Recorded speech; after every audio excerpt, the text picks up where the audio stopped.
It is the 27th of September 2019. I am trying to mute this other channel real quick, so stand by. What is up, YouTube? It's Richie. Oh, look at this. I'm messing this up all different ways. September 2019. I am trying to mute the... Oh, I didn't realize I had it open on two different... Never mind. All right.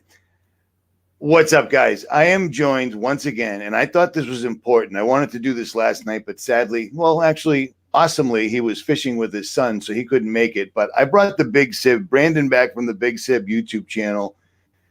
He is off of a week-long suspension for you on YouTube for putting out videos like, well, the one I'm showing you right now. Brandon, what's up, brother? How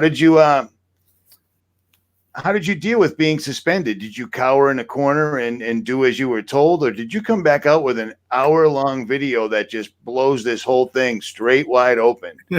No, it ticked me off. And silence in the face of evil is evil itself. Acquiescing to the enemy at a point in time when they're gaining control, it's just idiotic. We should stand up and stand our ground at all times. I totally agree. It's amazing right now for the people that, I mean, okay, how about this for instance, and I get it. I made a video the other day and I was talking about we're the only entity that lives on this earth right now that literally has to pay to live here. And if you've got a family, it's an even worse thing. I mean, you have to pay. You can't not live here. Not if you're a straight white, well, not if you're a straight American. If you don't belong in the country, you're good to go. You can do whatever it is you want. I put videos up the other day talking about the shape of the earth, and the guy was a physicist, and he was out here. His name was Brian Mullen. He started making videos, and he was approached, and he was consequently shut down. And I put his videos are still out there. The information's still out there. I get it. A lot of us have, over the years, myself, Nicholas, too many channels to name have been approached or messed with one way or the other. I get it. You're not going that route, are you? You're not going to go down quietly. I totally agree with what you said. Yes, you said this in your video on, I believe it was Monday you came out with this, right? Yeah, I loaded it up. It took me 9 hours to load this video. So it didn't get out until about 9 p.m. at night on Sunday night. I started trying to load it at 1:30 during the day.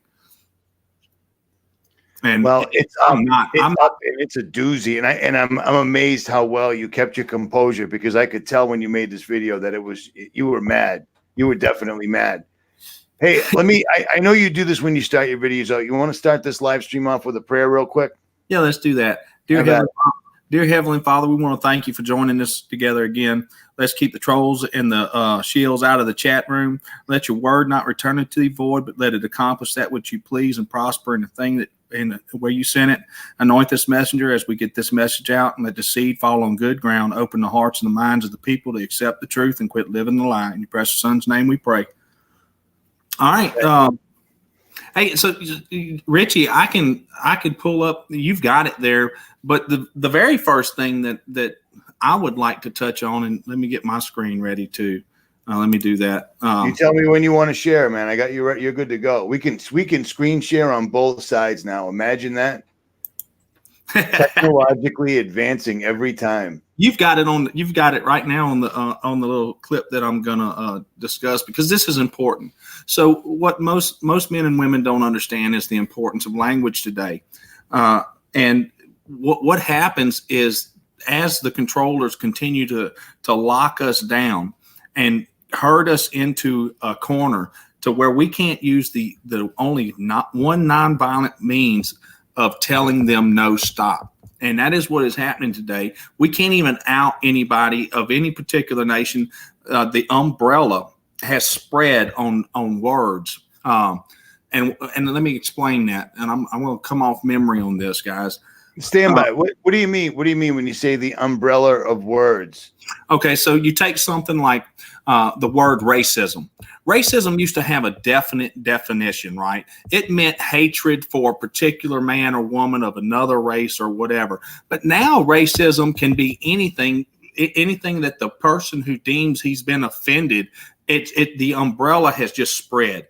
Like anti-Semitism is now so far, the net cast out so far that not one dissenting voice can be heard. You just instantly throw that card out there, anti-Semitic, and all discussion and debate is gone out the window, and nobody is allowed to even crack that veil that they've surrounded themselves with. And that goes for all kind of trigger power words in our current paradigm. And what happens today is that men and women, because of our language barriers and not being able to use our language, and of course the continued dumbing down of society, and the removal of words from our language, and the removal of us being able to read and write and comprehend what we're reading very well, is essentially a regulation of thought. And what I mean by that is words and language is the conduit, the filter, in which the mind is able to come into reality. And once you come into reality with something, that's how you transcend thought into the material plane. Well, when you start restricting the avenues and the language that you can use, well, it's a regulation of thought, and we are all under MK Ultra mind control.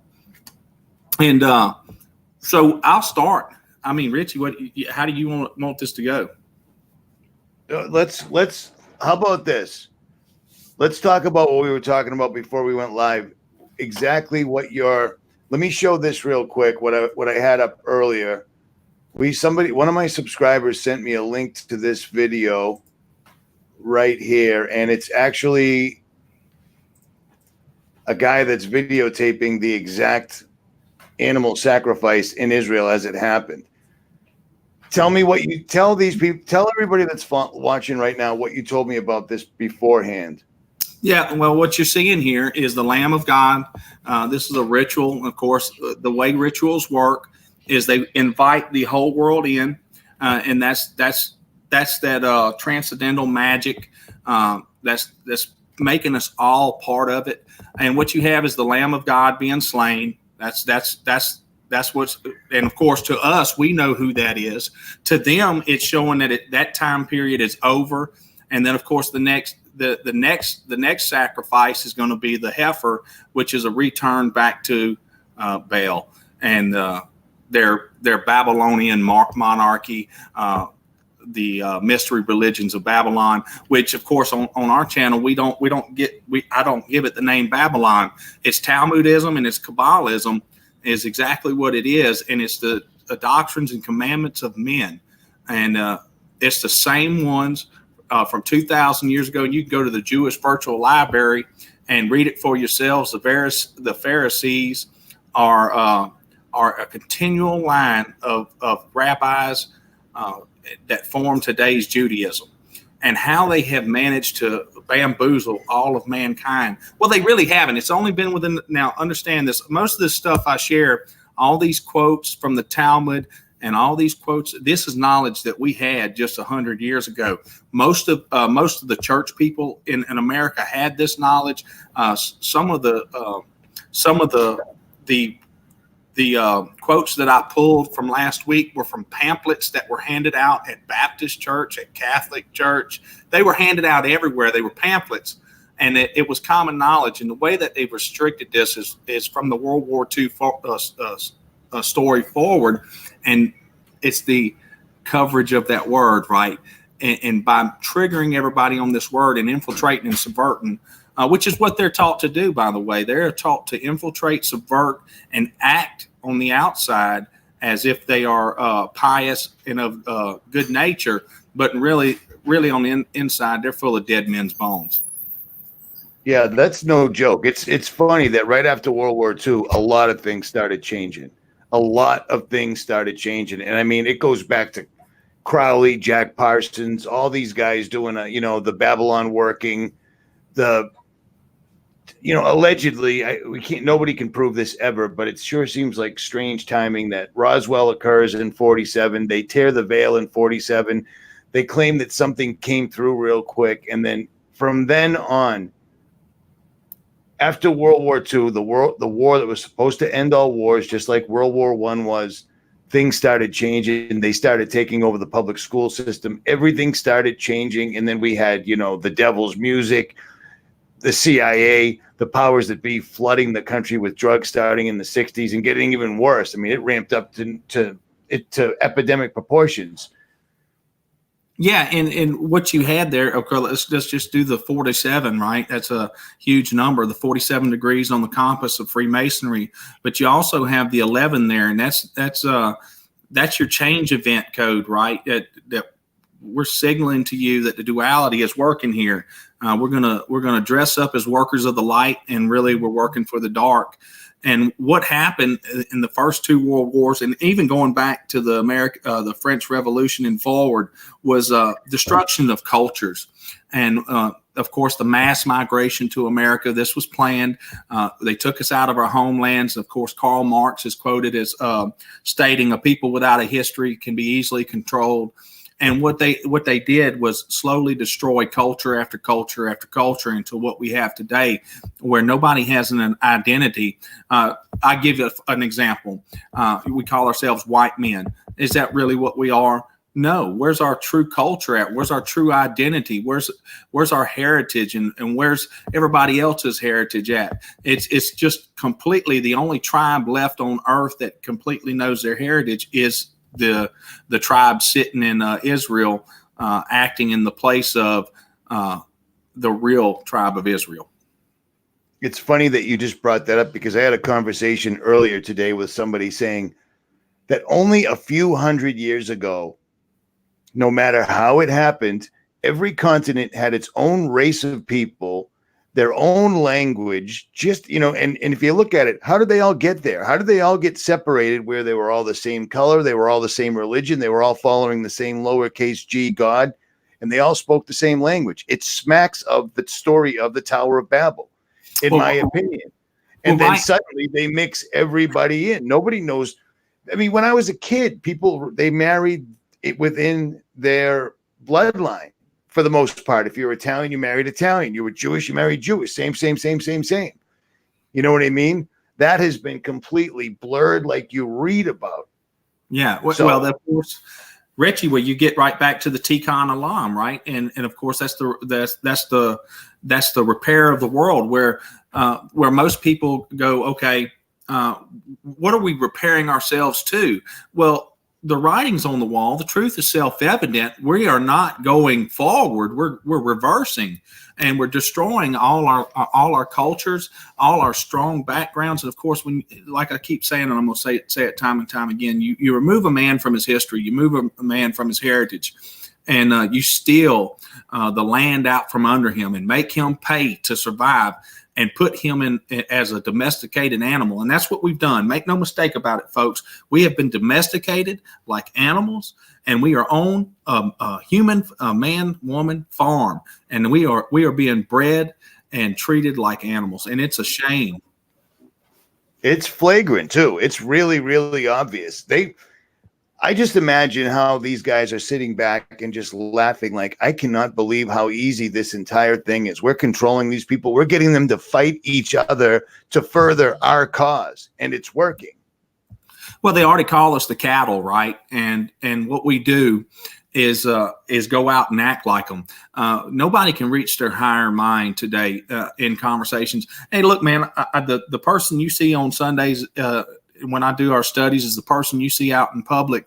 I try to reach up people out in real life, and man, you can see the anger and the emotions that come to people when you break through or try to break through that cognitive dissonance. And we really do treat each other like dogs and cattle. It's a shame. It's amazing. It's amazing, man. It really killed my life, because, of course, as soon as I'm live, 300 people have to text me right away. So it is what it is, man. It happens it's like magic. Well, it probably is actually magic. So there's that. At any rate. All right. So explain the one thing that you were saying. They're killing the lamb, and the next one's going to be the heifer, and the CRISPR technology. You found the links to that. You want to show those? You got those up? Let me see. Do I have to do this again? Okay, share screen. Whatever you did the first time, I'm not sure. There we go. I think I'm getting it. Is it there? There it is. Okay, so let's do Oh, this. look at that. Look at that. Get rid of those little pop-ups. All right, did it clear back up now, Rusty? Oh, you're good. You're good. You're good. Okay, so first off, guys, what you have to know is that the red heifer won't come naturally. So what they're going to do is, and you can see it down here. This is the ritual. The heifer born from a natural birth must be completely red and everything else. And of course, anybody with any kind of sense is going to know that the only way that they're going to make this thing come, because this isn't of the Father. This is of a total, this is man trying to sit in the place of the Most High and make his creation. So let's do this. The digital world also, I'm going to lump this all in together right here. The fourth industrial revolution is heading towards us too, at the same time that this is coalescing with the red heifer. So what is happening is that man is trying to succumb the natural creation, which is nature, which is self-evident. It's before us, and succumb that through forcing in man's creation. This is just what it is, plain and simple. So they're going to try to bring about this red heifer. And of course, it's going to have to come through man messing with genes, man messing, whether it's CRISPR technology or cloning. I'm not 100% sure, but this is another site right here where they're trying to clone the red heifer, and this is from 1997. Make no mistake, they've been on this for a long time. Oh, for a long time, Richie. That's from 97. Yeah, that's from 1997. That's Rabbi Eulish and things of that nature. This clone is then genetically identical, but and this is called The Ashes of the Red Heifer by Stephen M. Eulish, PhD. But if you go through and find it, and you'll know, and the point of me saying this is that, and I made this statement during the live with my show Sunday. It's not going to be of the Father, the Creator. It's not going to be from Him. So they're going to have to force it into being, right? And of course, when man takes it upon himself and puts his will above the will of the Creator, well, we're talking about Satanism. And of course, people go Satanist, Antoine LaVey and stuff like that. But what you really don't know is that Antoine LaVey is a Jew by nature, and this is Kabbalistic doctrine. This is ascending and going up another way, and it's all it revolves around is going up another way. And they don't care if it's another way by technology or anything like that. It's just going up another way. You want that screen back, or you want me to talk about something else, Richie? No, bring it up. Go ahead. You got the screen, okay, brother. All right, so I'm just clicking buttons over here. So let me talk to you guys for a second that are in this. I'm going to show y'all something. So everybody believes that what's going on in our world is not everything's a random act. But make no mistake, there is no coincidences in this world. That things happen for a reason. And I want to share with people this is out of Trans Torah, where the androgyne, where the hermaphrodite gods of the Kabbalah. That's another show that I did a while back that was really well liked. And folks, I don't like doing these studies, but the truth is that we have already had the great falling away. And what I mean by that is Christian Zionism and support for the enemy is the great falling away. And that is my opinion. I have a lot of study to go into that, why that is my opinion. But let's take a little second here for those who don't know where the transgender and the androgynous worship comes from. It's a little funny that 3% of the population gets to force the rest of the population to accept new terms. And that's that umbrella deal coming back. Now we can't even use man or woman, he or she in our terminology anymore. We're just going to go to the or whatever these weird names are. But let's get these terms. The zakar, this term is derived from the word for a pointy sword and refers to a phallus.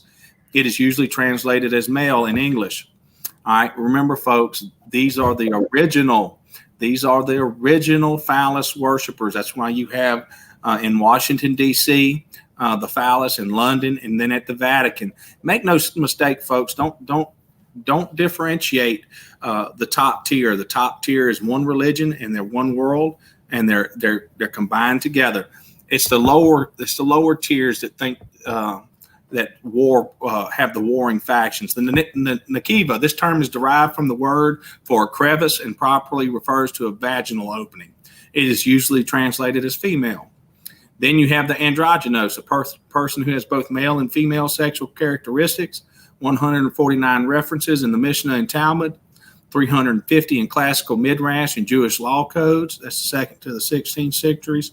This is the tum-tum, a person whose sexual characteristics are indeterminate, obscured. 181 references in Mishnah and Talmud, 335 in the classical midrash. And y'all folks, y'all can find this. So what the Jews teach is that a male soul can be trapped in a female body. I bet you, how many people knew that the Jews taught that? I bet you it isn't a whole lot. And what happens, this is how they infiltrate your society, and you know who rules you. So nobody knows what's in the text, but I want to read something from the scriptures for everybody. This is something that really touched my heart this week. Woe unto you, scribes and Pharisees, you hypocrites! For you are like unto whited sepulchres, which indeed appear beautiful outward. Now, okay, that's the philanthropy, right? This is all these little organizations on the outer expression. You see the outer expression, and outer expression is they help the little old lady cross the street. The outer expression is that they come and built a couple of houses in the neighborhood. The outer expression is they bought bicycles for the kids in the lower ninth ward, or the police at station doing the same thing. That's the outer expression, right? But are within full of dead men's bones and all of uncleanness. Even so, you are also outwardly appear righteous unto men, but within you are full of hypocrisy and inequity. Of course, we know this word inequity is lawlessness. Okay, the golden rule, Matthew 7:12, and this is how we live. Therefore, all things whatsoever you would that men should do to you, do you even so to them. For this is the law and the prophets. Enter you in at the straight gate, for wide is the gate, and broad is the way that leadeth to destruction. Let me see. I'll just put it up here. Did that come in? It's good. You're good. You got it, brother. You're nailing it. And leadeth to destruction, and many there be which go in thereat, because straight is the gate, narrow is the way, which leadeth unto the light, and few there be that find it. This is one of those hard sayings that many people read and don't really recognize the importance of it, is finding that narrow way. And I advise each and everybody out there to really start breaking down. One of my favorite quotes by Yahusha is, by thy words that thou shalt be justified, and by thy words thou shalt be condemned. That is the importance of our words, and what we say, and understanding what we say, and recognizing what we say, and how to use those words correctly. Matthew 7:15, and here's the warning for how not to get caught on that wide and broad path. Beware of false prophets, which come to you in sheep's clothing, but inwardly they are ravening wolves. And that coincides with the Matthew 23:27. Beware of the gift giver who comes. And that's one of those things where you recognize that the enemy always comes bearing gifts. You know, they always want to help you. We're the helping hand. I guess I'll go ahead and play that. Well, I don't need to play that. Let's go. Can we work with YouTube to have? I'll try to play keep it, brother. Play it. You all play it. You all play it. Okay. What did I tell you? I said I want you to come on here and just lay it all out. All right. So look, guys, for everybody out there, this is from YouTube.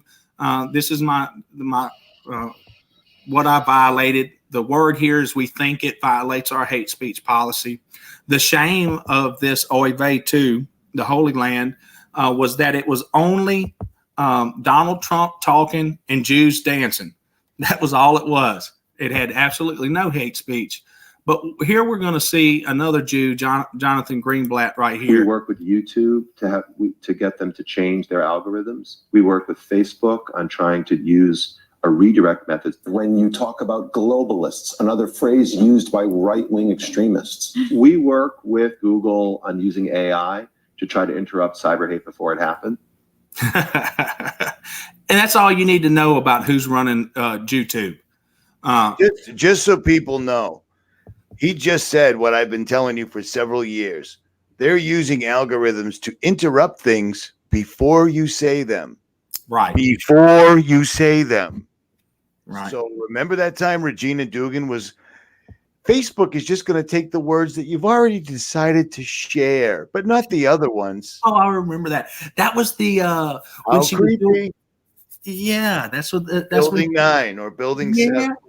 Yeah, I remember her saying that. And Go ahead, brother. I didn't mean to interrupt you, but I mean, bro, that's also everything just comes around. That's right, and it does, Richie. Wasn't that the same interview where she was trying to make that little patch thing, or was that another one? She was the interview where she said, Facebook has developed software where you don't even have to type. They're not going to read your mind. They're just going to take the words in your head that you've already decided to share. And right there and then I told everyone to get off Facebook right away, because this guy from the ADL just told you that we've got programs that can interrupt hate before it happens. Yeah. Well, hate is an enormous, now this is where the umbrella comes in. When they're talking about it, hate is an enormous umbrella and it covers everything. So they're blocking things before you even say them. Yeah. Where have we heard that before? Go ahead, brother. I didn't mean to interrupt. I just wanted to point that out. No, you're fine. And what happens, right, is so they're destroying our language, right? And this is one of those things that ticked me off when I wrote back YouTube. Of course, I didn't get a reply, and my appeal was denied. And this is where I hit them at. The destruction of language has many facets, but one of the most common ways of destroying language is to expand what a word means. And we've covered this. Example: anti-Semitism's umbrella of coverage is now so vast that not one dissenting voice or fact can be brought up without the anti-Semitism card being pulled. This is happening on all fronts with power trigger words such as racism, prejudice, sexism, hate, just to name a few. Now, see, this is the unfortunate precedent situation that and I shouldn't say unfortunate, but this is the situation we find ourselves in today. We've lost our moral compass, our testicular fortitude. I'm going to go ahead and say it. Hard lines on morality and justice within a society force language to be used, which outs injustice and immorality. But now we are destroying the power of language through increasing the umbrella in which the power trigger words can be used instead of unambiguous. Now, see, this is one of the problems that most men and women today have. You think you're a person, and every person is a man, but not every man a person. You believe these things because you've been taught this way. But unambiguous means that there's one definition. That's what that word means. It can't be changed. And what is happening to today is as this umbrella ever expands, well, what it does is everything becomes feeling based and morally relative. Well, any little snowflake on the corner that starts having a tear come out of her eye, don't worry about the truth that's happening or whatever. We just got to fix the way this lady or man feels. And really, it shows you how morally decadent and decrepit our society is at this point in time. And then here's the next thing where most men and women today don't recognize how serious of a truth this is. Language is our filter. This is how you bring the conscious thought into reality and conduit in which all thought must travel. It has to travel through something. It has to travel from our minds to our mouths into a language so that those around us can understand what we're trying to say, to enter into the material world. The restriction of our words and our ability to use those words is a regulation of thought. And the manipulation of the words and the word masters, we're going to see here in a little while who those people are. But it is time to identify the enemy at a time when they're going to continue knocking us off the internet. I don't see how my channel would last a whole lot longer. But let's continue the study. Now, crooks are excused. Liars are felt bad for. The mentally unstable are assisted in their insanity, and perversion is openly peddled as normal. And this is the reality that we're living in. And somebody that I love reading is Isaiah. Isaiah had something to say about that. Woe unto them that call evil good and good evil, that put darkness for light and light for darkness, that put bitter for sweet and sweet for bitter. And I'm just going to keep on going, Richie. Have at it, brother. That's why I brought you on, man. Hey, and look, guys, the lines between good and evil have eroded to the point of mere blurs. And this is important for people to understand this. You have to draw a line in the sand. I could have recoiled this week and said, you know what? If I do this again, they're going to block my channel. I could have done that, but no, that's not the way that we are supposed to do. We are supposed to stand tall. And that's why I've been texting you all week to get you back on, because as long as they're targeting you, as long as someone like myself and then somebody else backs you up, they can't erase you, because that's what they'll try to do. We're not going to let that happen. But keep going, brother. Yeah, I actually had a couple other guys hit me up this week too. They should. They should. And I appreciate it. I do appreciate it. I really do. We are told, shh. You know, that's what society does to us, right? Don't say anything. So-and-so is a doctor, a policeman. He's a Jew. He's a Freemason. He's a politician. He's a nurse. He's a firefighter. He's a Marine. You can't just go around telling the people the truth. Now, I made this point last week. Now, how would Yahusha feel about us, since he's the way, the truth, and the life, if we stand around lollygagging and allowing lies to be around us? And I'm going to tell each man, woman, and child here, the truth is that on that day, we're going to say, Lord, Lord, I cast out demons in your name. I did all kind of good in your name. And he's going to turn to us and say, get away from me, you worker of iniquity. I never knew you. And this is a shame, because we had all the chances in the world in this vile and decrepit system to say something or do something. Preachers preach damnable heresies. And what am I talking about right here? No man can have all the knowledge and information of the world. And I'll quote scripture for that too. My thoughts are higher than your thoughts. My ways are higher than your ways. For anybody to come to you and tell you that they have it all figured out, which I certainly don't. I try to share everything I recognize and understand. And I've come a long way, but I've just scratched the surface. Teachers indoctrinate our youth with communistic math and communistic English. Hollywood initiates our children into the Kabbalah/occult. Cops violate our life, liberty, and property. Politicians assist in the legalized theft of our labor. Nurses assist in administering chemical cocktails that damage the youth's minds. And I am led to believe that the one nonviolent act that we can carry out, which is using our language to defend that which is good and hold fast to the teachings of Yahusha, which never back down from any evil. I can't do that. I didn't finish that deal in my study. But am I to believe that the only nonviolent act that I am able to do is now restricted from us to be able to do? The fear of Yahuwah is to hate evil, guys. And that's in the Proverbs. You can find that. And we have to get to this point. For instance, I love my brother Jesse. He just got back from a tour in Iraq, but I tell him the truth about why he went to Iraq. I love my daughter who wants to be a nurse, but I tell her the truth about the medical pharmacological method and the corporatocracy. These are things we are morally obligated to do, even if it hurts somebody's feelings. We have to have thought and mind over our feelings. We have to have admonition over tolerance. And what that means, folks, if you can't maintain composure while you're telling somebody something, you probably need to back up, pray about it, and find another avenue to go at people.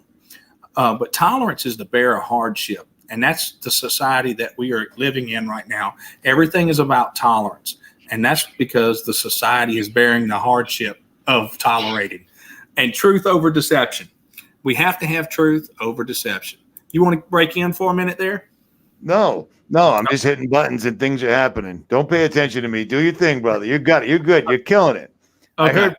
heard Brandon in his live stream the other day say that he came on the first time and he was nervous. So I want to give him all the slack in the world. I'm just trying to put the good comments up there. Real Okay. quick, let me interject this real quick. This is something else that I was saying to somebody this morning. When you're talking about what would Jesus say if we all just backed off because they're trying to shut us up? Jesus came here and knew he was going to die and actually provoked the people that he knew were going to kill him.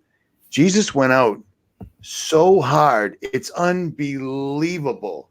Cat o' nine tails with hooks on it, ripping the flesh off his body, carrying his own cross, and then being hung by 3 spikes through the hands and through the feet and hanging there till he died. And he still forgave somebody while he was on the cross. And we're going to shut up just because they mess with us with electronic means. They take away our views. They mess with the subscriptions, etc. Blah, blah. No way. There's no way. No way. This stuff is getting incredibly real. Any day, any time, any minute, it could be over. I think about going into the next a lot and what it's going to be like. And I'm going to have a lot of explaining to do, but hopefully God watches this live stream once in a while. At any rate, go ahead, brother. Well, yeah, let's just go back a few hundred years ago. Let's go back to the Reformation and the Waldenses and the Albigenses and all those who kept the scriptures alive and what they would do on the stake while they were being burned at the stake, singing the Psalms and things of that nature. What we call Christianity today is just, it's sad at how weak. But of course, that comes from infiltration and subversion of your backbone, which is morality and moral uprightness. And of course, we see that rampant into a society today. But let's start on paradoxes, guys. The paradox of education is precisely this: that as one begins to become conscious, one begins to examine the society in which he is being educated. And the paradoxes is a nice way to start examining what you believe. And tolerance and apathy are the last virtues of dying society. Somebody told me that wasn't actually quoted by Aristotle. I went and researched that, and he was correct. So I'm not going to give that to Aristotle. It was a Dr. John Kennedy that said that. Still, the quote itself holds true. And here's one of the greatest things that I put this in here for, because once you get to the Kabbalah, and once you understand the lexical deception that is the Kabbalah, and if anybody here has ever studied language and studied the correlation of Latin, Greek, Hebrew, and English, you will start to find a lot of similarities. And what happens is today, we don't know orthography, we don't know etymology, and we don't have the original root words of our language. We don't understand these. So should the time ever come when Latin and Greek should be banished from our universities and the study of Cicero and Demosthenes, of Homer and Virgil should be considered as unnecessary for the formation of a scholar, we should regard mankind as fast sinking into an absolute barbarism, and the gloom of mental darkness is likely to increase until it should become universal. So what I want to do is say, at this point in time, is tell you that the Tikkun Olam is directly correlates to the redemption through sin. And the only way that has been able to be obtained is to slow drip Fabian socialists, dumb us down to the point to where we don't have the ability to think or envision the higher mind concepts. And that's exactly what's happened to us. And this is one of the best quotes I've ever found. This is from Randolph S. Foster. This is going to speak something before I start on the Kabbalah. And this is where we're at, folks. And this is a truth that really hit home to me. The known and willful support or perpetuation of an error is a crime against humanity and a sin against him who is truth. To cling to error or defend error when one has reason to suspect it may be error reveals a heart that does not fully love the truth for the truth's sake. To strenuously support and shield from scrutiny what we believe when we are aware that its truth is questionable reveals a heart that is not completely candid. We are supposed to be children of the light and to be afraid to shine light upon what we believe shows a love still for darkness. Although all men have an innate and genuine thirst after truth and corresponding disgust for error, there may exist, strange as it may seem, extreme opposition to the acceptance of certain truths, an absolute hatred of them. And ladies and gentlemen, this is the cognitive dissonance that is revealed.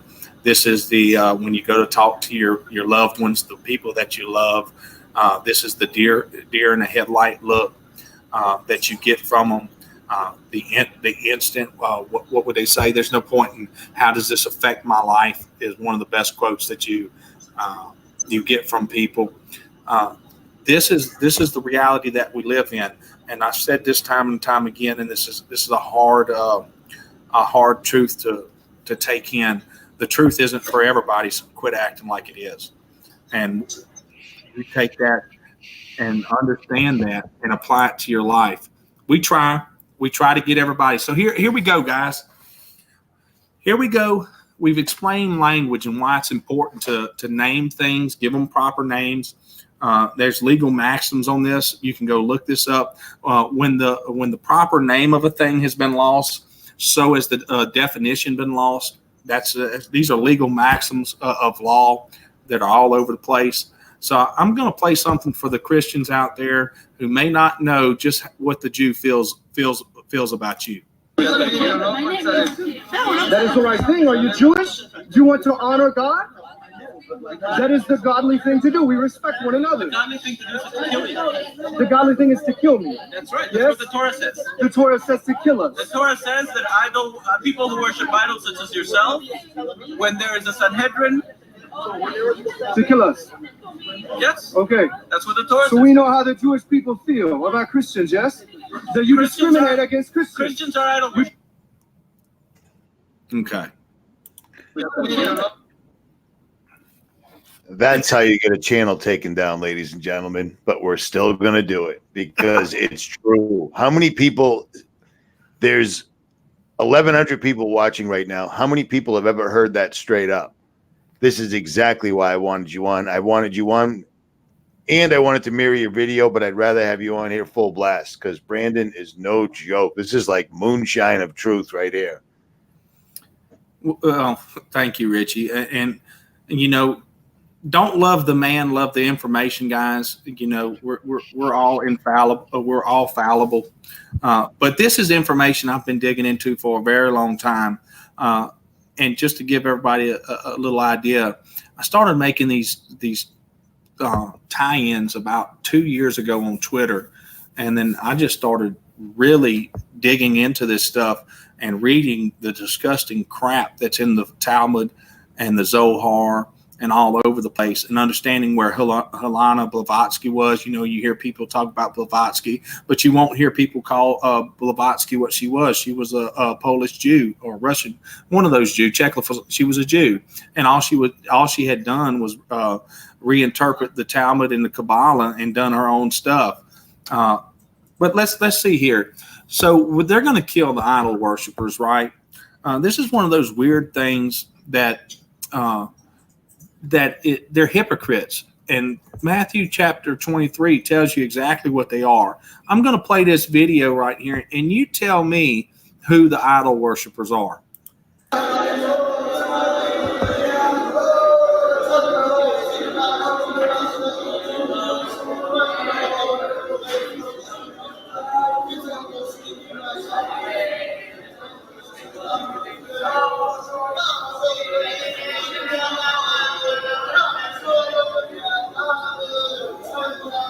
All right, that's about all I can handle of it. And there's a reason why I can't handle a whole lot of it, guys. So most men and women have no idea what they're doing over there. That's called the zavug. That's called davening, D-A-V-E-N-I-N-G. This is a sexual ritual. Okay, there's 22 Sephiroth that they can call on. Those Sephiroth can be male or females. And each one of those emanations of God, if they pray to that first jinn, that jinn doesn't answer, they go to the next jinn. Then they go to the Shekinah, and of course, nobody knows what the Shekinah glory, that's the glory hole. These things most people don't understand. But Matthew 24:2, let's get something out of the way. And Yahushua said unto them, See you not all these things? Verily I say unto you, there shall not be left here one stone upon another that shall not be thrown down. Well, so we have an issue right here for those of us who believe the words in the Bible. Either there's not a stone left of the temple, or there is. It's a law of contradiction. Well, the truth is there's not one stone left of that temple. This wall that they are praying at is none other than the Roman fort Antonia and its remains. And what is being done here is the copulation of the Zevug with the Shekinah or any number of other gods from the tree of life. That's the up. And most folks don't understand this. The tree of life has the triangle up. The tree of death is the triangle down, the female. That's your as above, so below. If one doesn't answer, they just pray to the next one. You'll find this same design on Trump Tower. If you look at Trump Tower, he has the groves with the 6 by 6 by 6 trees pointed down. That would be as you're below. And then if you go to the top of the towers, the shadows from the 7 spheres form 6 obelisks, 6 phallus. Please go look into that, folks. One look at Trump Tower and the Kabbalistic design of the tower lets you know that he and his family also worship the God of forces. This is self-evident with Ivanka Trump running around with her Kabbalah bracelet. And, of course, Donald Trump's dad building Talmud centers all over New Jersey. Make no mistake, folks, you don't get to put casinos and things of that nature within New Jersey and anywhere else without being part of the Shabbat Lubavitch mafia. Daniel 11:38. But in his estate shall he honor the God of forces, and a God whom his fathers knew not shall he honor with gold and silver and with precious stones and pleasant things. Okay, we're going to figure out who this God of forces is. And these are hypocrites, folks. These are the supreme hypocrites of the whole world. They're going to kill the rest of the world while they're sitting here praying into a brick wall. All right. So, the next thing I tied in, I've already tied in some of that. I'll play a little bit of this, guys. This is real. And if you have no idea where the transgenderism is, comes from the androgynous, this is alchemy and Kabbalism working together. This isn't about base metals. This is about base humanity. And of course, them wanting to become gods, and this the communistic hive mind mentality that we're going to. So let's explain how the Talmud works. Okay, so they say Torah. You instinctively go, okay, they're talking about the Old Testament. That's not the truth. As a matter of fact, what they do to the Old Testament scriptures is prove negatives. Okay, so let me do this. They say, and you can go find this, guys, like it says, we love your neighbor. Okay, well, what the Talmud does, they comment on that and say, well, it says love your neighbor, but it didn't say anything about love a Gentile or a Goyim. So the next comment is, a Jew can kill a Goyim. And they prove negatives over and over again throughout the scriptures, and that's how they argue. Here's another one here from Rabbi Shmuel Bar Nachman. At the first time that the Holy One, blessed be the One, created the first Adam, he created him double-faced. So let's speak about this double-faced. This is nothing but Janus. That would be the Roman depiction of Janus with the double face and the back to back. I think there's more emanations of him in the Greek culture. You'll find him in all the pantheons, and made for him 2 backs, a back here and a back there. But isn't it written? He took one of his ribs, a lie. He said to them, this actually means one of his sides as we understand it, and one of his sides of the tabernacle. Said Rabbi Jeremiah ben Elazar, when the Holy One, blessed be the One, created the first Adam, he created him androgynous, as there it is written, when God created the Adam, he made him in the likeness of God, male and female created he them. And this is the stuff that's all throughout the Mishnah, and y'all can read it up there, guys. And I'm only going to play just a couple seconds of this. It disgusts me. There's a religion in place, folks, that's running us, and it's high time people start understanding what that religion is. Agent Kavairam, man, noem me Stein. Ik ben ook bij Venusburg in de Manhattan weer. Ik ben een student in Columbia University. Ik wil met al meteen wat tweede was Okay, for any Christian Zionists that may be in here, When they say Torah, it has nothing to do with the Old Testament. And we're going to prove it. She's about to give a Torah lesson, or he's about it. Really, let's our language be honest. This is a he, and no matter what he does, he's going to be a he. Man hat. Ze meint von mir seine Sachen, es ist eine sehr starke Message. Ich bin aufgewachsen damit, manchmal nur ein bisschen, aber ich hab es kein Mensch gekannt lernen auf der Weg, die ich lernen kann. Die war zwei, da kommt von einer Cipher, was heißt Rüsende Reise. Es ist eine Cipher, was ist geschrieben geworden in Beerdig, darauf ich in Beerdig in der Unheil von dem 19. Jahrhundert. Die Cipher ist Licket, es hat zusammengenommen von einer Sachte Teure von verschiedenen chassidischen Rebbes, von den ersten 2 Teures von chassidischen Rebbes. Und das ist beikert seine Schrapungen und seine Teures, was sind mehr Kabula, mehr Mysticism, was ist nicht für jede Meinung, nicht jeder eine versteht. Okay, so that's about all I can take of Abby Stein. If you don't believe this is a real thing, let me do this. Here's Abby Stein doing the same thing of teaching people the androgynous and cross-dressing and all this stuff is good to go. We'll go back to the study now, but anyway, I just wanted people to know that. The tum-tum is the extreme expression of the androgynous. One of the things, if you go back in history, the cult of Sybil and the castrated priests of Sybil, when they were able to pull off going in public and trick men and women into believing that they were the opposite of what they were, that was considered extreme gain in magic capabilities. This stuff goes deeper than what most men and women can even begin to fathom. That's why they have all the trannies on TV and you lusting after them. So let's do this. Let's go to Rabbi Steinholtz. So what I did in this study was I grabbed a bunch of different rabbis from different places and added it in so that people couldn't back up and say, well, that's just one sect. That's not the truth. Jewish mysticism, according to Rabbi Steinholtz, Jewish mysticism or Kabbalah is the official theology of the Jewish people.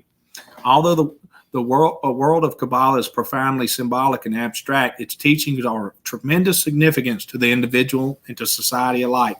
Its influences are evident in all Jewish spheres, the prayer book, the Talmud, and Jewish philosophy. Kabbalah is not a separate area of Torah knowledge, but rather the hidden spiritual dimension of the revealed aspects of the Torah. These revealed facets of Torah, such as Halakha, Jewish law, speak primarily about visible physical things. Kabbalah, on the other hand, speaks directly about spiritual entities. This is the God of forces, folks. Like the system of Alimat, spiritual worlds are graduated levels of reality, and the Sephirot, the divine attributes, are channels of divine energy through which God creates, sustains, and directs the universe. It also discusses the interaction, the zivug, the sexual correlation between these entities, and the performance of mitzvah, the religious duty.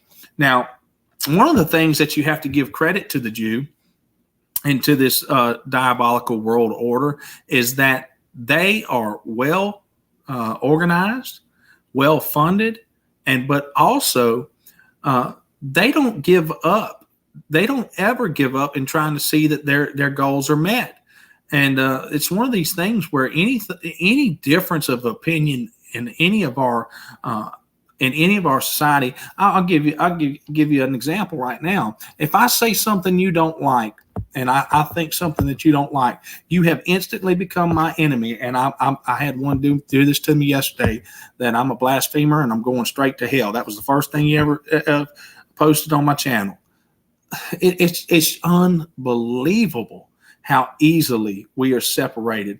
And this is a result of people woe for offenses. It is for this reason that Kabbalah has been called the soul of the Torah.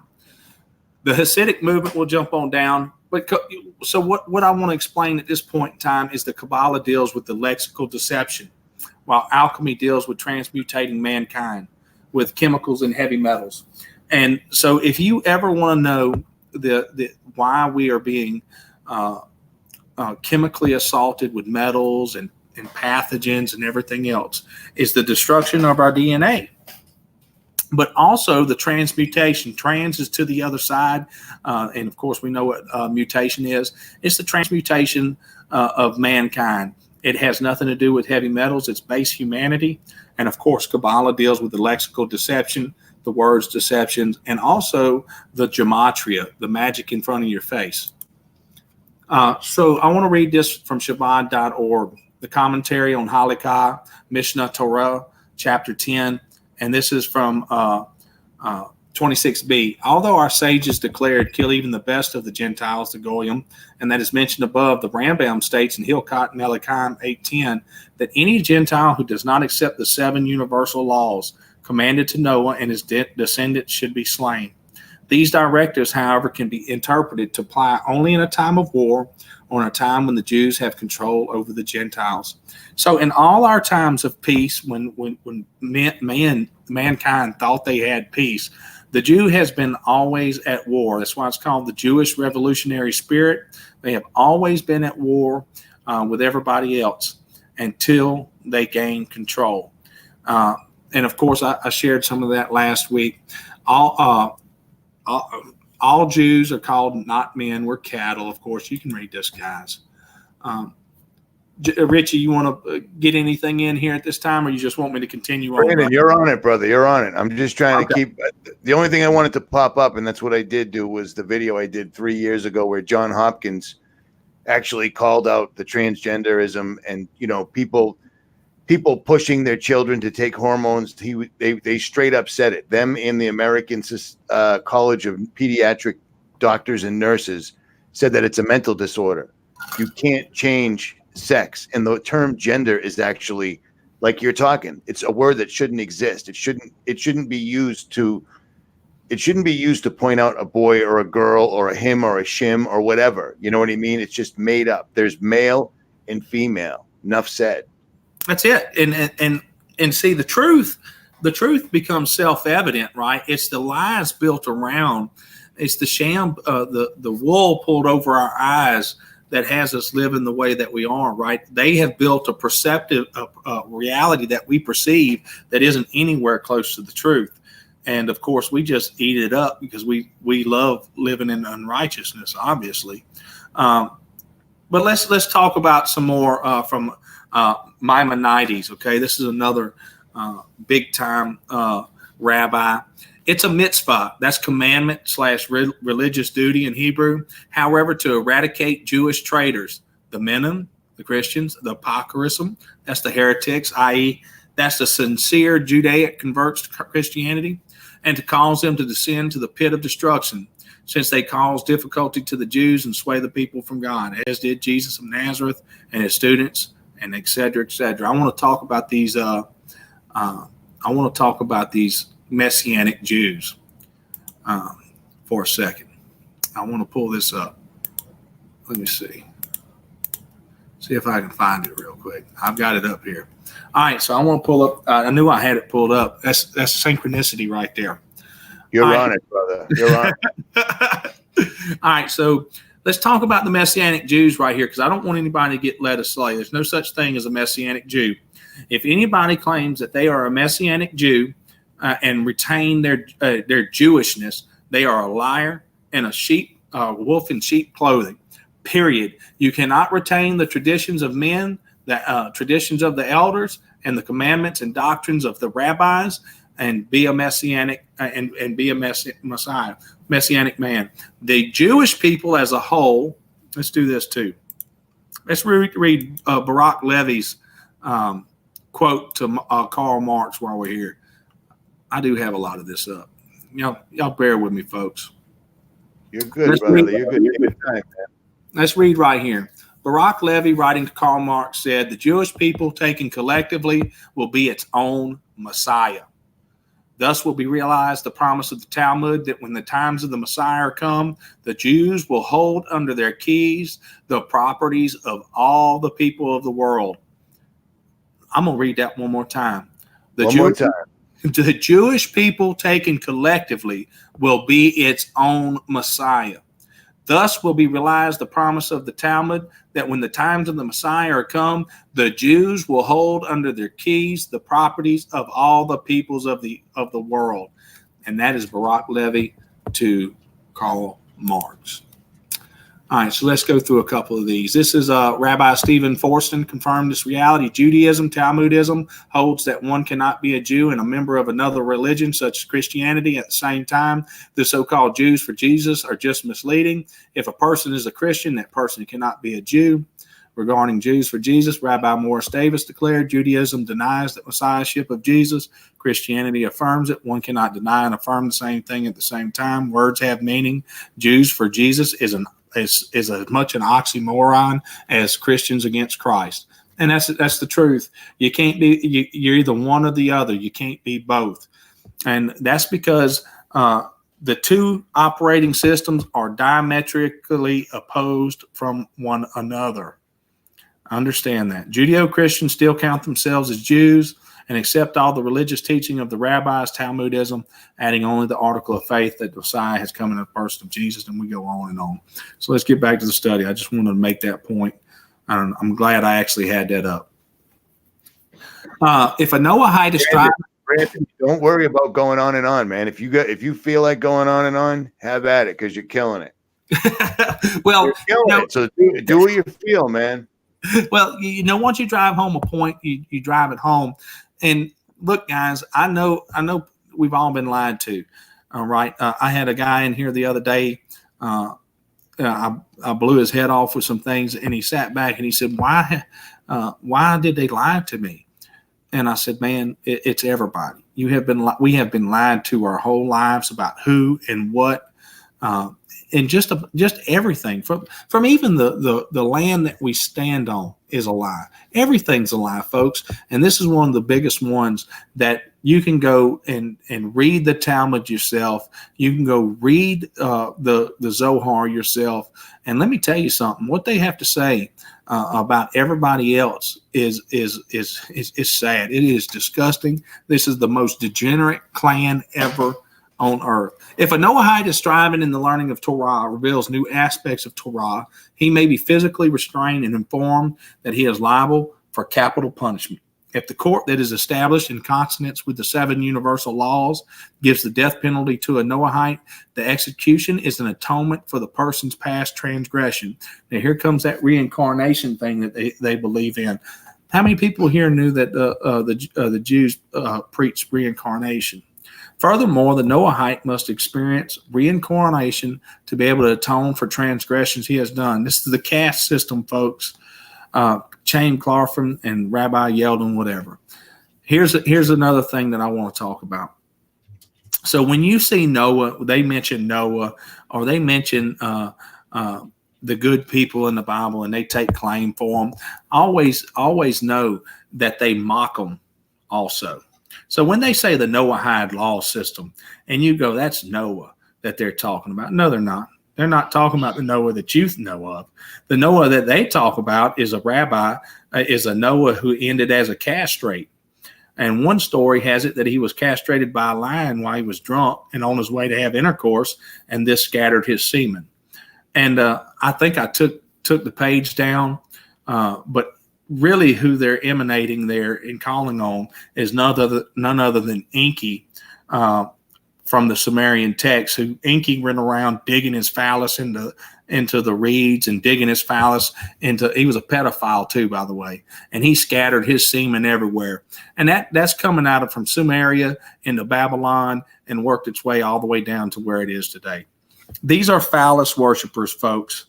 Understand this. These are sexual deviant phallus worshipers and sex magic practitioners, and this is what their religion is based on.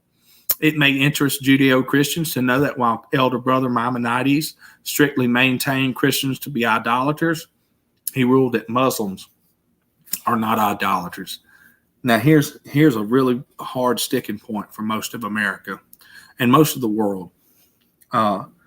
You have been trained to believe that the Muslim and Islam is your enemy and your enemy around the world.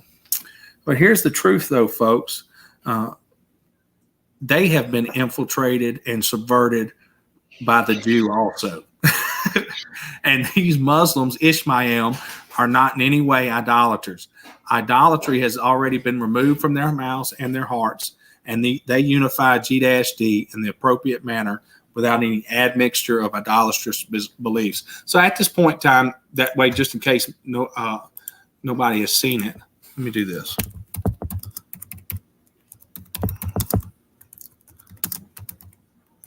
Click.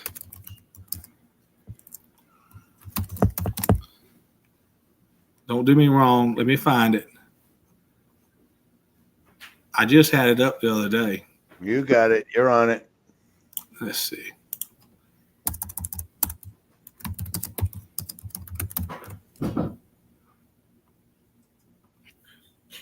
Oh, you dogs. You know what? You want me to pull it up?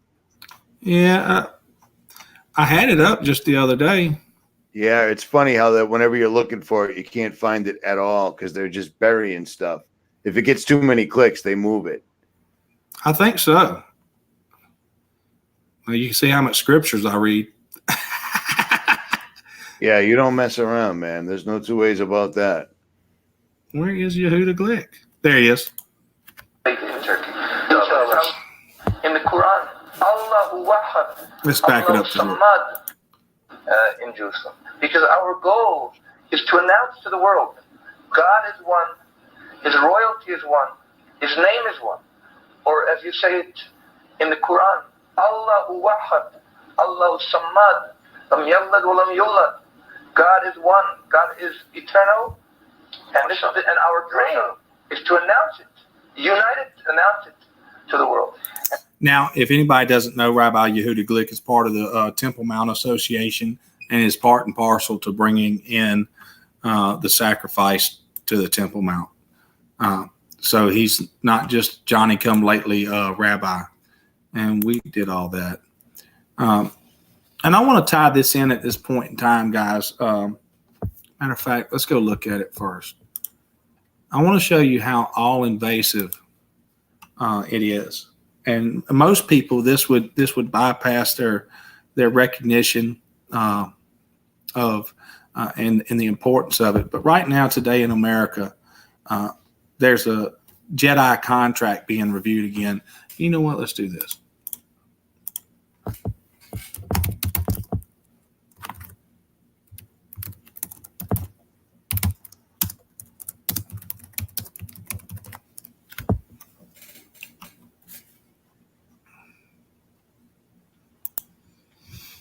And you can go find all this everywhere. And Well, I left links to the live stream that you did, and under that live stream, there's also a bunch of links that I've linked to this as well. We got lots of links linking things up. We're linked up here, so we're good. yeah, so what I want to show y'all is how the language works. So let's read this together. You don't have to be a linguist to figure out the Jedi Knights. So understand this first. The hard J, what we use today as the hard J, which is like Jack, Joker, Jew, is something of recent emanation. The J didn't come into effect until I want to say 1675. But at that point, when it first came out, it took the place of a Y. So what you really would see there is Jedi. Or Yedai, Yehudi. And this is why they use the Force, right? And I'm going to tie this in later with Albert Pike's Morals and Dogmas so y'all understand what the Force is. And the Force, the spiritual power of good deeds, aka the mitzvah, to do good in battle with the dark side, the Yetzer Hara, or the evil urge within us all, bear the anglicized name of a Jew, which is Yehudi. In other words, Jedi equals Yehudi equals Jew. And of course, if you go back to those movies, they were the rebels, right? The rebels were fighting, I can't even remember now. And the name of the wise old man Yoda, which means one who knows. That's Gnosticism, right? But Gnosis, there's nothing wrong with Gnosis. Gnosis just means knowledge. But Yoda is playing the part of the little Baphomet god, the little green demon that John Dees calls up. but I wanted to make this correlation right here to this contract and why it's important for us. Because as we head towards this fourth industrial revolution, who is in power is of extreme importance. And what we'll see right here, I just want to go down here and show people the only two companies left in bidding for this is Amazon and Microsoft.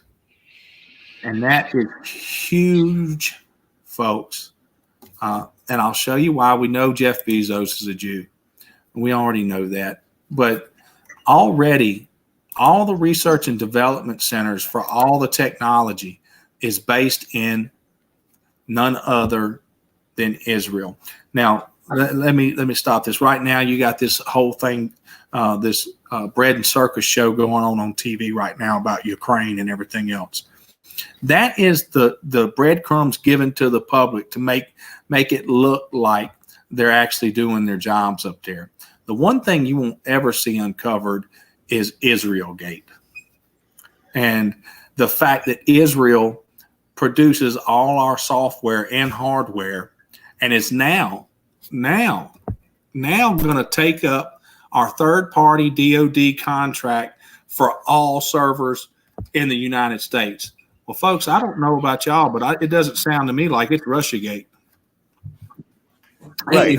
And at the same time, we give them more money than we give veterans back home. You know what I'm saying? Just for instance. So they're getting money every which way possible. But I digress. Well, yeah. Well, Richie, let's talk about that. Let's expound on that, right? So nobody in America really understands that you have this lie that goes on here in the United States about the only democracy in the Middle East. It is not a democracy, folks. Each little community is in what they call a kibbutz, a Kibbutz, a kibbutz, and they are communistic communes.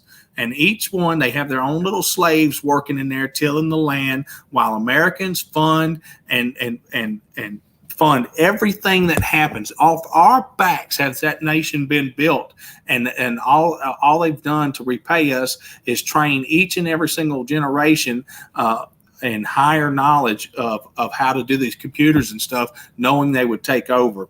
And of course, the Talpiot program and other things of that nature is how they've infiltrated us.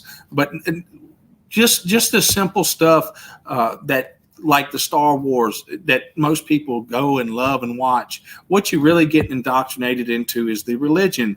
And this next slide that I have discusses about that. And you can see, guys, how many of the R&D centers are in Israel, and you have Israel in the slide. So let's talk about the force, right? The true name of Satan, the Kabbalists say, is a Yahweh reversed. For Satan is not a black god, but a negation of God. The devil is the personification of atheism or idolatry. For the initiates, this is not a person, but a force. Let the force be with you, guys. And this is the kind of knowledge that we run out on. And we know it. We can see it. We can see as the TV goes worse and worse with shows like Lucifer and what's the Drew Barrymore deal where she's eating. It's just going to continue to get worse because the way that a decadent society goes, the only thing that can truly catches people's attention after being morally decrepit is something more morally obscene. So for the initiates, this is not a person, but a force created for good, but which may serve for evil. It is the instrument of liberty or free will. They represent this force which presides over the physical generation. Let's go over here and see what on page 744, guys, what Albert Pike had to say about Freemasonry. And see, this is where the rubber meets the road, folks. Understand, all truly dogmatic religions have issued from the Kabbalah and returned to it. Everything scientific and grand in their religious dreams of all the Illuminati, Jacob Bohm, Swedenborg, St. Martin, and others is borrowed from the Kabbalah. All the Masonic associations owe to it their secrets and their symbols. And this is the truth. This is the truth. The Lucifer within them is them obtaining godhood themselves and doing it their own way. They're going to do it their way. They're going to climb up the other way. So what I wanted to do here at this point in time is take a quote from Michael Hoffman's book. I think it's Secret Societies and Psychological Operations is the name of the book. It's an excellent short book for those who have never read that book. Michael Hoffman does a really good job in that book. What we are witnessing in the wake of the public enactment of these alchemical psychodramas, whose spiritual consequences for mankind are far more momentous than most have thus far guessed, is a process of Kabbalistic occult initiation. These are open-air Masonic ceremonies which produce awe in the wake of the physical and technical accomplishment of their time-lost objectives.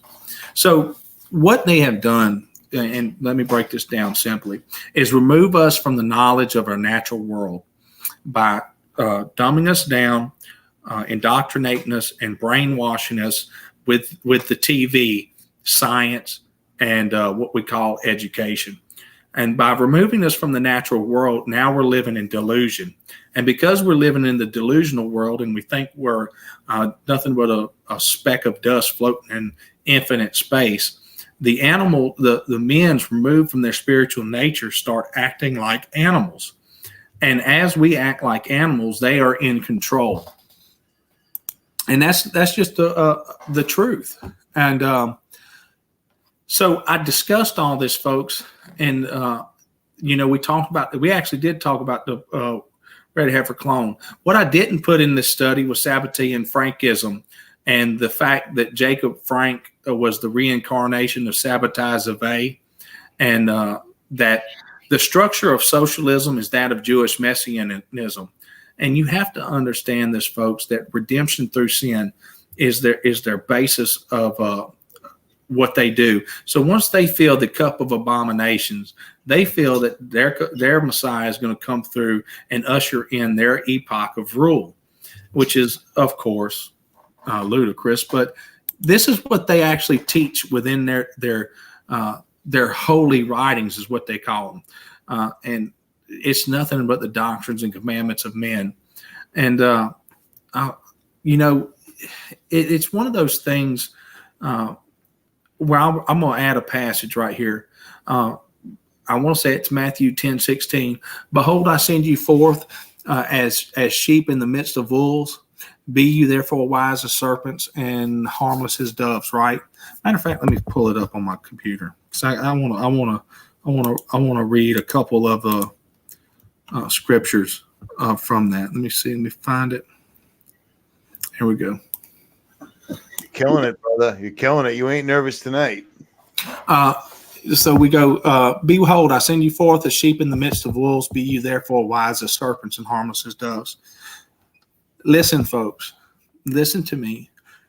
The only way you can be as wise as a serpent is to understand and recognize how your enemy goes about using deception to fool you.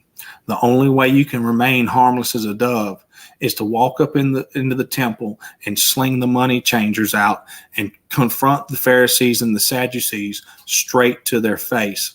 But beware of men, for they will deliver you up to the councils, and that's your courtrooms, and they will scourge you in their synagogues, and you shall be brought before governors and kings for my sake, for a testimony against them and the nations. For when they deliver you up, take no thought how or what you shall speak, for it shall be given to you in the same hour what you shall speak. For it is not you that speak, but the Spirit of your Father which speaketh in you. And with that, I want to bring up something else while I'm thinking about it.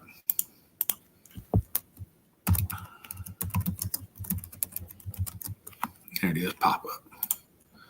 You see, I've been to it a few times. This guy is like a library. I agree. Notice how I'm just staying in the background and basically producing? Have at it.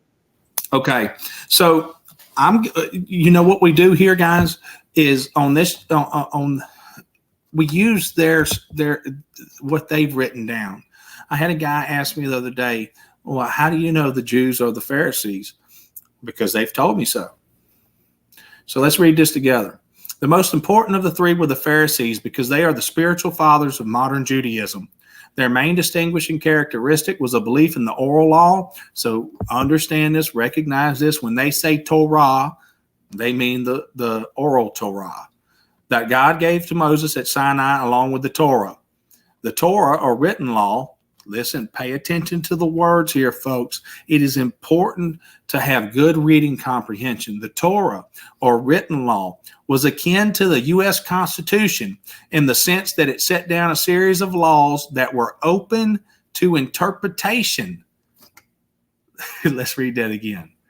The Torah, or written law, was akin to the U.S. Constitution in the sense that it set down a series of laws that were open to interpretation. So let me go ahead and give you another instance. Okay, the book says, "Thou shalt love thy neighbor." And what does the Jew write in his oral Torah or his commentary or his Mishnah Torah? He writes down, we must love our neighbor, but it does not say love a goyim. So that means a Jew can kill a goyim. And that's how they work it, because it's open for interpretation, just like the U.S. Constitution. It is not. It is the scribes and the Pharisees who, through the doctrines and commandments of men, have set the law. So anyway, this goes on, guys. You can start finding this stuff if you want to. This is right here on. They're wide open with how and what they do, and I don't understand how we live in a time where people can't find it. So people that didn't know or didn't join us the other day, here's another excerpt from the Pocket Companion in the History of the Freemasons. So the 70 nations return. That's 77. 77 is code for 666, and I'm going to tell you why. 77 is 2/3 of what they call the perfect number of 777. And why is that? Because 777 is 21, which is 3, which is their Trinity, right? But double 7 is 2/3. And of course, 2/3, of course, is 666. And when you have the 666, that's a number of a man. And it's giving you knowledge of who's at work here. So the 70 nations return. This is the reenacting, the rejoining, when man shall come together as one language, which is binary code in English. English is there's thousands of teachers in the United States right now teaching children all over the world to speak English, because English is the language of complete deception. And let's look at who Nimrod is. Nimrod, or Belus, the son of Cush, the eldest son of Ham, and founder of the Babylonian monarchy, being Grand Master Mason, master of all Masons. And we see at the bottom where the confusion of tongues, which gave rise to the ancient practice of Masons conversing without words, without language. The point of me tying that in with Albert Pike and the Freemason Bible is what happens, folks, is people go out and they say it's the Freemasons, it's the Jesuits, it's the it's all these other things, it's Illuminati. Well, listen, folks, there's most people that go to college join a fraternity or a sorority and have no clue that they are part and parcel to the system themselves. When you get to the top tier, when you get to the Pope and you get to the Rothschilds, what you are dealing with is a religion. And you have to understand that to call that religion out, and who are the minions on the ground working for the Tikkun Olam.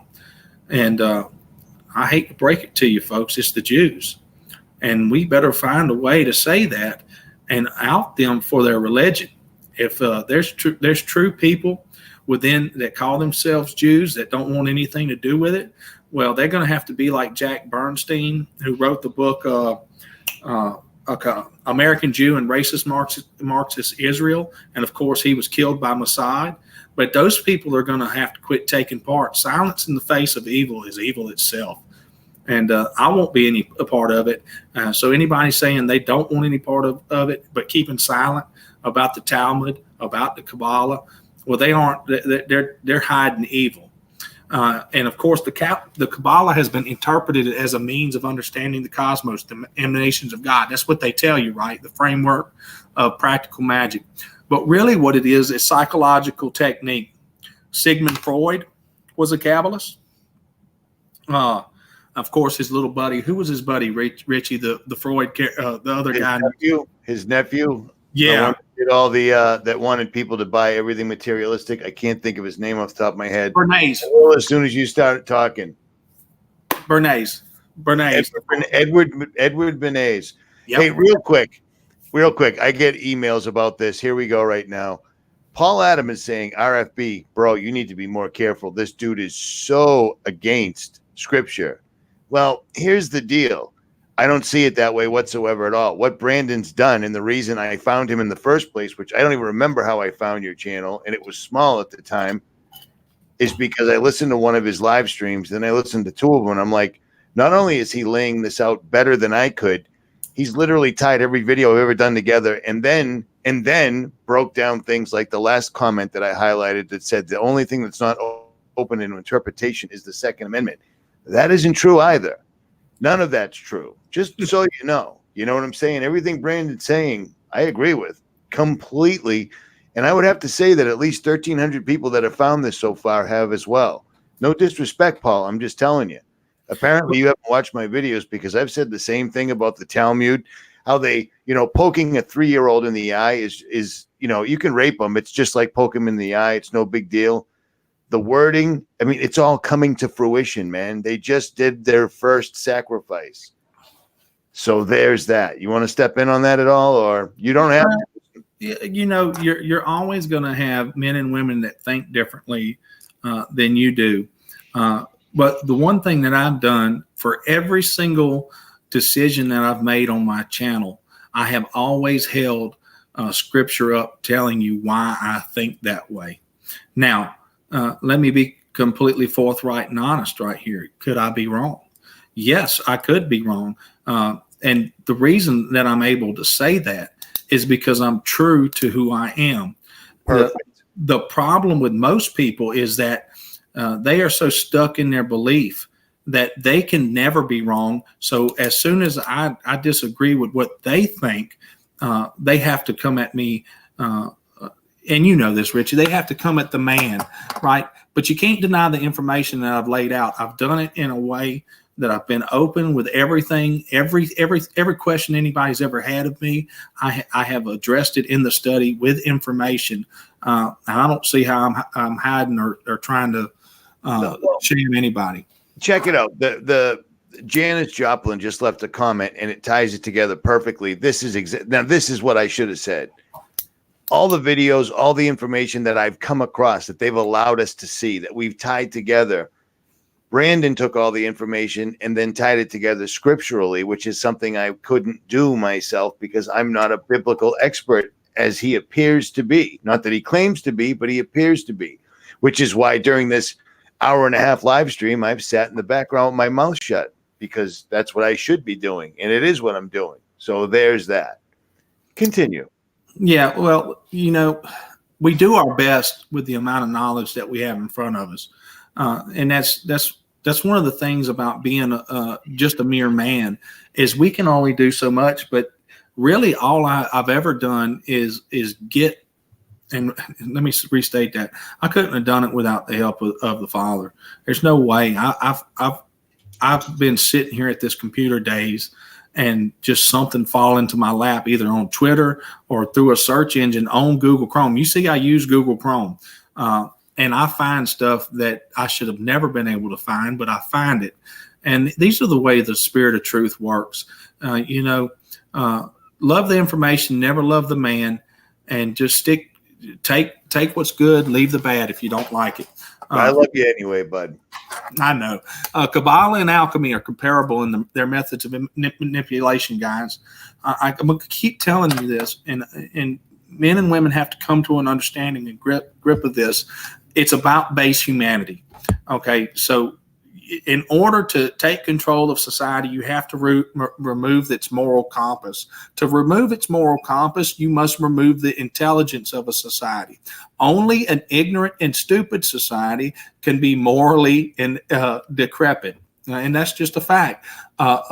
an intelligent and moral society will always be a good society. So they have to remove that from society in order to destroy us. And of course, we know this. This is the order out of chaos, right? Why it's in complete chaos, they're going to try to move in and instill their order with the Hegelian dialectic. The transmutation of letters to their prime state can be seen as a parallel to the alchemical discipline of transmutation of metals to their base elements. Folks, we have been bamboozled for so long that now the enemy is openly showing their hand, and we are so utterly domesticated that the bars that have only been within our minds are manifesting into our reality. And this is important as we move forward. They are openly telling you that they have control of all the property on earth. Remember that quote that I read earlier from Barak Levy? Let's read it again. I want us to read that one more time. Let's read it. The Jewish people taken collectively will be its own Messiah. Thus will be realized the promise of the Talmud that when the times of the Messiah come, the Jews will hold under their keys the properties of all the peoples of the world. Now, anybody who has ever attended my studies will know that there's a difference between color of title and alloidial title. And not one man, woman, or anybody in this country owns anything anymore. And I would imagine that it's like that in every country. That is how far along we are, that we have been separated from the very land that we are called forth to till. Ecclesiastes 1:9, this sets it home for me, that the thing that hath been is that which shall be, and that which is done is that which shall be done. And there's no new thing under the sun. Is the return back to the world of old, and we're going back to Babel. And this is going to be done with the fourth industrial revolution, and it is the final stage of domesticating men and women. And the sad thing is we have built this cage around ourselves. And love Ecclesiastes. Vanity of vanities, I looked at my labor, and I found myself just doing my job. And it's one of the saddest quotes that I had to put in here. But we find ourselves in a predicament where men and women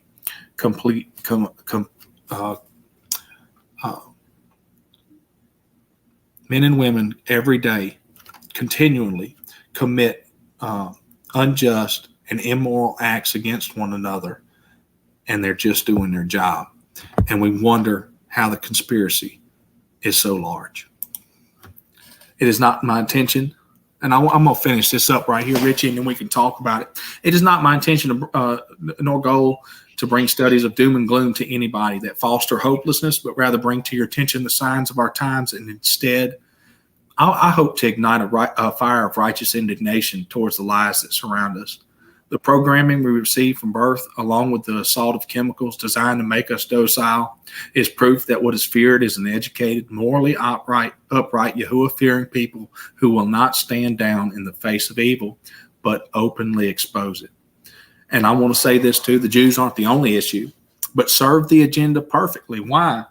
And as the Jew are the perfect, loyal minions who have been trained since birth through the Talmud and the Zohar and the Kabbalah as constituents of our adversary.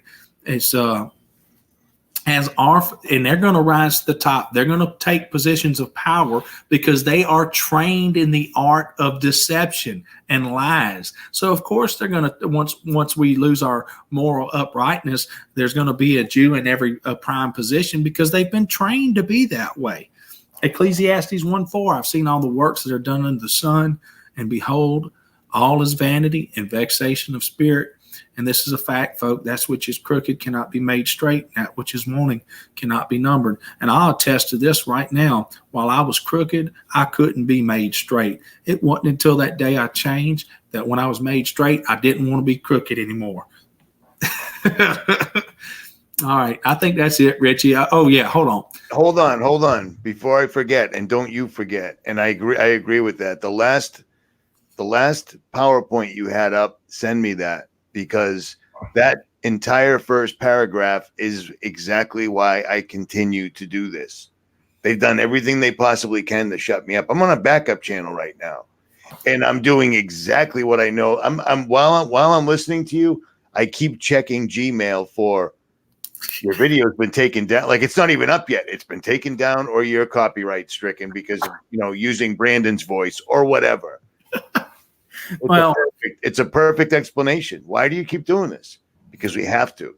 You can't open your eyes and then stop. And some people have, and it really breaks my heart. Some of the guys that I came up under in this community stepped off for whatever reason, and it breaks my heart, man. I will die doing this, and that's a fact. And chances are, so will you. Well, yeah, and what happens is we lose sight, right? We take the short-term goal of protecting our children or protecting our loved ones right now. But let me reiterate this point to anybody out there watching. If we don't do something now, if we don't start standing together and standing our ground, there's no future for our children. We are fast approaching timelines that have been set in place, and we've been told. We can watch right now the Beto O'Rourke's of the world out there talking about we're going to force and buy back your guns. We see little Greta, what's her name, Greta, out there talking about if we save the banks, we save the world. The little girl pushing the climate change. Have you seen that? Where now children used as propaganda pieces are going to. It's their favorite. That goes all the way back to Hitler. It's their favorite thing to do, and it works every single. The babies were taken out of the incubators and thrown on the floor. It worked then, and it was a lie. They used the same thing over and over again because it's the sheep. It works like a champ. Did you see the video, the interview she did where she went up there crying about if we save the banks, we save the world? That's pretty important. It tells you who she's working for. It's not, I mean, come on, really? The banks who print green paper, if we save them, that's going to save the world? I don't think so. But anyway, let's wrap this up, and then me and Richie will talk for a while as long as he wants to. Blessed are you when men shall revile you. And this goes back to Paul, the guy earlier hating on me and persecute you. If I'm not doing something to challenge your thinking, if I'm not making you mad at me every now and then, I'm really not doing my job. You have to challenge everybody. I've had to challenge myself. There's nobody in my thinking that has been challenged more than myself. I go and look in the mirror every day and ask myself, why do I believe what I believe? And I try to get better, and I try to gain more knowledge, because there's a curse for not having knowledge, folks. I want you to read Hosea 4:6 and understand that. And say all manner of evil against you falsely for my sake. Rejoice and be exceeding glad, for great is your reward in heaven. For so persecuted they the prophets which were before you. And this is some good quotes that I find. We don't develop courage by being happy every day. And that's one of the things that has happened to society. We've had it too good for too long. Which was all by design again. I mean, they flooded it. It wasn't like this when I was a kid. Mm-mm. You know what I mean? And that goes right back to Sigmund Freud and Edward Bernays. I mean, it was masterful. All of it, man. Look, Bernays propaganda. Look, this was masterful. We have children that are 25, 26 years old and can't screw in light bulbs at all. Couldn't even imagine how to do it. I'm not going to put any names out there, but I was talking to a friend of mine, and her son was standing in front of us. He handed his mother. This is a kid that was my size. This is a big kid. He handed her a piece of trash. Mom, can you throw this away for me? He was he handed it to her over the barrel and saw nothing wrong with that. Like, it would be easier for him to simply drop it into the barrel, but he didn't know how. Yeah. It's not entirely her fault, because the school has her son more than she does. Yeah. And that's where it all comes from, which is why I always make the videos talking about the schools and how they slid in there. They slid into everything while everybody was worrying about cocaine and crack and new televisions and I mean, it was when you're dealing with an entity that stood there and watched God create everything, you're dealing with a serious, serious enemy. And that's exactly what we're dealing with, in my opinion. Yeah. And really, it's one of the things that I've done with my two youngest boys is we homeschool them. We took the hit. I'm still working in the corporate world, and I hate every minute of it, but I do that for my sons who we homeschool, and we teach them by nature. They haven't read the first book or anything. I'm teaching them nature first. My 5-year-old can already run trout lines. And that's what these boys are going to learn. And then I'll teach them the English language. And when I get done teaching them the English language, they'll be ready for life. There's a reason why they're making it so difficult for people to homeschool their children. Oh, yeah, they do. They make it difficult. I know. I know. I don't remember how old you are, Brandon, at all. I'm 39. All right, so I got a decade and change on you, actually. Yeah, but I remember back when I was a kid, especially down south where you're from, you could drive by a house. No matter, it could be an estate or it could be a shack. It didn't matter. But if you saw those two lions at the end of the driveway, this is my house, and I can defend my house. Those two lions right now, they're symbolic because it's not you. They came up with property tax, excise tax, income tax, inheritance tax. You can never own anything whatsoever at all. And the people that did this all with fake make-believe monopoly money that's backed up by absolutely nothing. And people didn't care then, and it's going to come around and bite them now. Ugly. Yeah, and it's one of those things, Richie. Here, I'm going to take this. If I can figure out how to do this, there we go. Yeah, I'll take that down so we can everybody can see us talking. Did I do it? What? Did I take the screen? The screen? Good. Okay. Good. Yeah, and it's one of those things, right, where slowly but surely they've taken everything from us, and we are completely unaware of how it happened. But if you control the education centers and you control the knowledge that each man and woman child has, well, how do they know any different? They're just they're blissfully ignorant.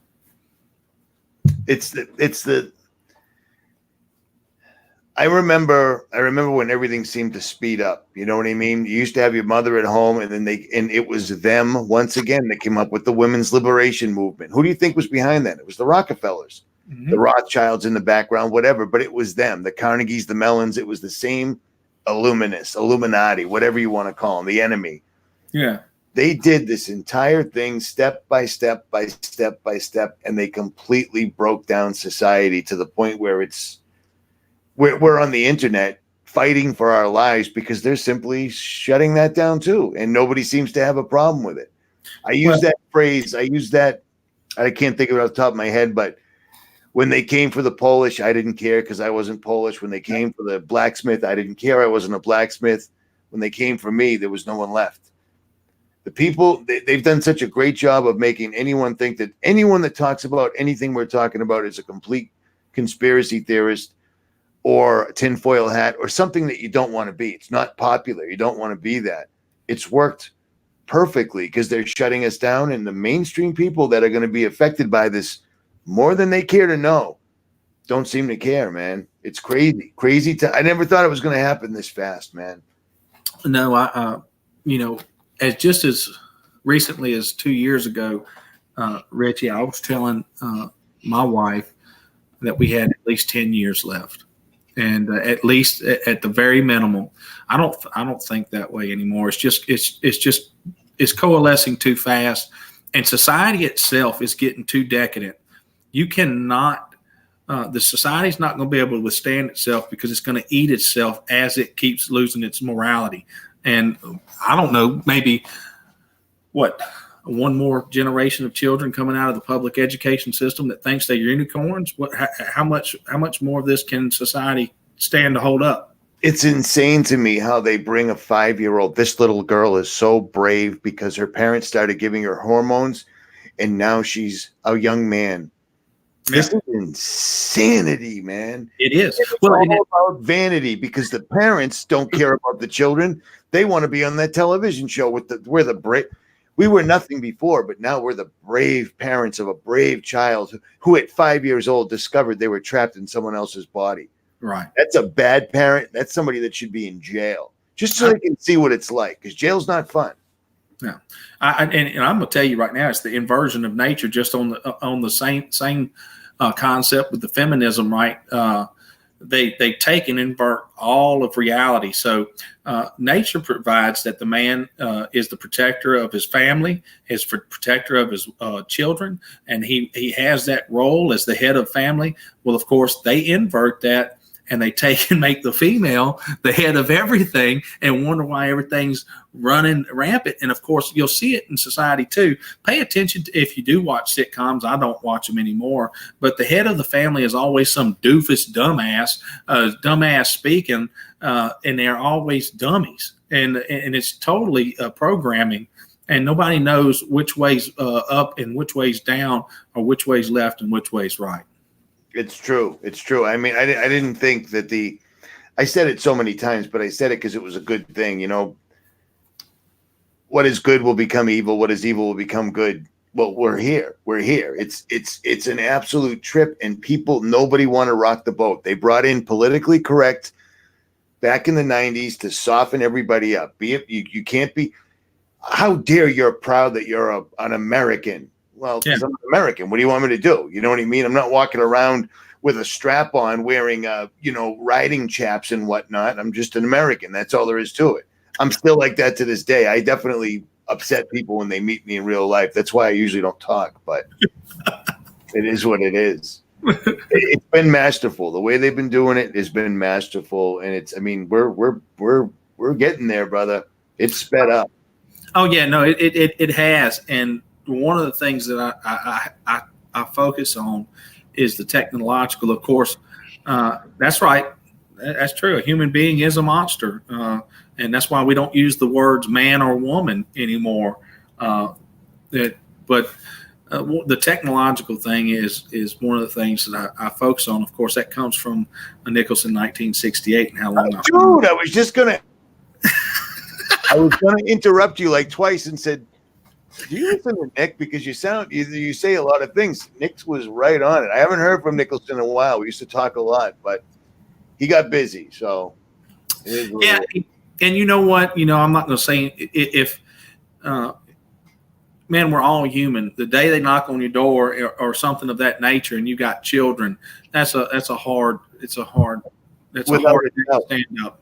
Without a doubt, Nick was the one that finally convinced me to come out and say that I was targeted. And like I said, I wasn't targeted where it's Richie from Boston. All the things were happening to me. It took me a year to figure it out. And at the time I was with somebody who was a medical professional, and she saw it all happening. Whether I was conscious or not, she saw it happening. Right. She saw me show up at her house at 1:30 in the morning, setting off her entire alarm system because I was too afraid to stay at my house. I'm not really afraid of things, but I am afraid of things I can't see. And I didn't want to tell anybody because I kept thinking, if I tell them, they're going to know it's working. Right. But apparently they knew it was working anyway, but it was happening to Nick too. And apparently if that doesn't work, they step it up one way or the other. I don't have too many things you can threaten. I am stupid enough to go back to jail, whatever. It is what it is. Yeah, it's one of those things. I talked to an ex-Navy SEAL. Me too. We got it's fun. We got funny followers, don't we? I tell people we got an army. Just some people can't speak. But anyway, go ahead. Yeah, and he's targeted. Matter of fact, he was after he finished the SEALs, he was Sylvester Stallone's bodyguard for a long time, and he decided to change his ways and start openly talking about on social media what really happens in Hollywood. Now he's targeted, and it's sad, but most of the family members end up shunning the targeting victim away because it's too much for them to understand or recognize that it can happen. Yeah, without a doubt, they don't mess around. They don't mess around, and I guess they just decided with the right amount of propaganda that they could just start to pull the plug on the internet, which is exactly what they're doing. I mean, I've never seen it this bad in my life, and it's amazing how many channels won't even consider. All they do is talk about celebrities. This celebrity just made a secret hand. Dude, they know we're watching, so talking about it is just wasting breath. to get views or whatever. What we're talking about is not popular, but it's the most important thing in the world, in my opinion. If I'm wrong, if I was married before, it happens. I'm almost positive we're not. When they start to sacrifice animals and tell people they're doing it to redo God's covenant, well, God's covenant was never broken. You ever see it rain out, then there's a rainbow in the sky? That's God. That's how it works. That's what he can do. He said it would never happen again by water. It'll be fire. I know. Watch my vape. It's not the same thing at any rate. It's okay, brother. I hate to pop the comments up while you're doing your presentation because I know it's distracting as hell. No, but hey, look, when I did the presentation, it was fine because I didn't even see it. I couldn't even see it. And they're going to give this outlook of these 7 laws for us, right? And they look real good from the outside looking in, that they're real good for humanity. The one thing they didn't tell you is that it's 620 laws for the Goyim. 620, correct? Correct. All right. Yeah, it's crazy. It's crazy. And when you're showing the nice, don't marry me. I told my wife not to marry me, and I wasn't wrong. Don't marry me. I suck. At any rate, yeah, they're laying it all out there perfectly, and seeing the guy. I mean, when you played that clip from the guy from the ADL, like we're shutting down hate before it happens. Think about what he just said. Think about how are you shutting down hate before it happens? I mean, this is Minority Report, Richie from Boston, crazy talk. And yet that's them saying it now. You know what I mean? It just blows me. Chemtrails aren't real. Oh my God, dude, you really think the government's they're controlling the weather? What a jerk. Actually, here they are saying, well, that's not, it's amazing. Yeah. Here's the truth, and then here's all the information to back it up. Well, I don't like it, so I can't hear it. And it's amazing. Cognitive dissonance is an amazing tool that's been sown throughout. They're waiting for me and you to die one way or the other. They got the kids. Unless they were homeschooled. Yuri Bezmenov said it best, right? He in his little, that was back in the 70s. He said, America won't, they can't remove the banana peels from their ears, right? And it doesn't matter. Russian KGB guy? Yeah. He said, it doesn't matter if I take black and white and shove it down your throat. You're not going to change until the boot hits you in the ass. And that's the unfortunate reality. It's sad. I'll tell you what. That's what happens when a society is demoralized, and like we have been. No doubt, man. No doubt. And I'm really glad to have you on, man, because YouTube does what YouTube does, and you stood tall, and you actually came back worse. Because I saw that video, and I'm like, this ain't going to stay up. This won't be up for the rest of the day. So that's a good thing. I've been on YouTube long enough to figure this out. When they smack you down and hold you back for a week and you come out even worse and then they don't do anything, it means they're changing the algorithm again. So be ready for that and do yourself a solid and make a backup channel. Okay, this is all right. Flat or round? Flat. No, without a doubt, man. Without a doubt. And you guys knew it took me forever to come out because I remember when I was doing this and then thanks, Mark Carrington. I like the vest, dude. I'm familiar. It took me forever, but the thing is I didn't watch a bunch of really well edited, presented videos on the earth is flat because of this, that, and the other. I started going to mountaintops. I started launching drones. I started getting P900s. I had an inkling because I watched the sky my entire life.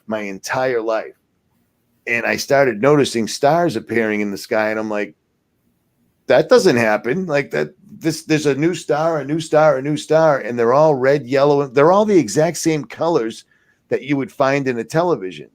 The red, yellow, and green flashing. And I just kept going. And the better my optics got, the more I started realizing they're behind water. They're literally, obviously, completely behind water. Water's above, water's below. It makes perfect sense. Yeah, that's why I bought the telescope up there. It's crazy, man. And it's funny because all the technology that we have, the one piece of technology that never gets any better is telescopes. They never give you a good telescope. You can get infrared now. I've got phenomenal footage of several people launched drone military balloons with infrared cameras on them, and it's totally flat. The sun's just as close as it appears. The sun and the moon are obviously the same size. Because you want to hear a conspiracy theory? The sun's 93 million miles away. The moon's 238, 286, whatever it is today. But they're the exact same size because they're the exact same size. Yeah. You know what I'm saying? So, Well, it was easy for me because I used to drive a lot of pilings on long bridges down here. oh, you're telling the story. Here, listen to this. Listen to this. And so we would survey, and I started, you'd have your benchmark set, and the surveyors would come down. You'd have your benchmark. That's where all your surveys would be for miles on end. There's no curvature. None. There's absolutely no curvature, and the bridges are built perfectly level, and they run perfectly parallel with the water below. So, I was in Colorado. Excuse me. I was in Colorado on my way back home. I stopped at a gas station, and my truck was having an electrical problem. So I figured this is a huge gas station. Might as well start ripping my dashboard apart, pretending I'm getting gas for an extended period of time. Some elderly Southern woman walks up and says, "Could you move your truck?" And I turned and looked at her, and I said, and I looked at my dashboard completely apart. The hood's open, it's going nowhere. And I went, "Yeah, let me just give me a few minutes. Let me get this out of the way, because all those other pumps over there that are completely empty, those won't work, because that's how I am." About 3 minutes later, this really jacked dude walks up with a Glock on his hip and says, he says his name. I'm not going to say his name, but he can comment if he wants. He said he would. At any rate, he said something. He said, I'm this and you're Richie. And I said, okay. And he's got his five or six little blonde haired kids all staring at me and his wife. And then he's like, "Honey, this is him." And it was like I was a television star or whatever. Yeah. He kept saying, "I'm stationed right over here and I'm SF. I'm SF." And I kept saying, nice. I wasn't catching what he was pitching. Yeah. Special forces. He's active duty. And he did halo jumps, high altitude, low opening. Yeah. So he jumped from 70,000 plus feet. He said, "Your videos woke me up." And I'm thinking chemtrails. I said, "Which one?" He said, "The earth is flat and I can prove it." And I'm like to hear it, to know it and tell people, but then to have someone that's actually been 70,000 up jumping and saying it's totally, completely flat was a trip. And he wasn't the only one. There's more of them, but they're still active. They did promise they'd come on, even if it was anonymous, but it's hard to get a hold of them. And I understand that once I start quacking about it, people that may know him might have said, I get it. Yeah. I get it. But you can't hit me up. You got my number still. I'm talking to him right now. Yeah, I've got the Zetetic astronomy books behind me up on the shelf up here. I don't accept the reality in which they presented me at all. I don't accept it at all. None of it. Everything about NASA. They even flaunt it in your face with the green screen, the guys in the space station, blah, blah, blah. Right before this live stream, 7:15, it was dark out. I just videotaped an object zooming across, taking a slight right, and the airport's right over there. So there's planes flying, and it's right above him. So it isn't somebody's personal drone. It isn't any of that, because it would be violating airspace. I can't fly my drone here. My drone shuts itself right down because it knows there's planes around. There's stuff up there, and there's movements that we're seeing, and they're calling them stars and space station. I'm almost positive we're seeing either angelic or demonic movements because it's the waters above. But I digress. Yeah, and if we ever can take the keys back to the knowledge that's been hidden away, we can answer a lot of these questions. Because I think the further you go back, the more answers are available on some of this stuff. But one thing they've done is hidden the beauty of the natural world in order to bring about their digital matrix in its place. And of course, most men and women are walking around with their heads stuck in that digital world and never looking up to see the beauty of the place that they actually inhabit. And all of it fits hand in hand. It really does. How did I just videotape a satellite with an iPhone 7 in the dark? But I did. You know what I mean? It's ridiculous. Yeah. At any rate, all right, guys. Richie from Boston, Brandon from the Big Sib YouTube channel. We just went 2 hours. I don't think I've ever. Maybe I went 2 hours with Anthony Patch or somebody else at one point, but I don't think so. At any rate, Brandon's links will be in the description. I've listened to every single one of his videos while I was on the road, and that's why when I got home, I had to get him on, and I'm glad I did. YouTube is going to try to shut him down, so anything you can do to help his channel, help his channel. Like, share, subscribe, or don't. Anything? We digress. We're out. It takes a while.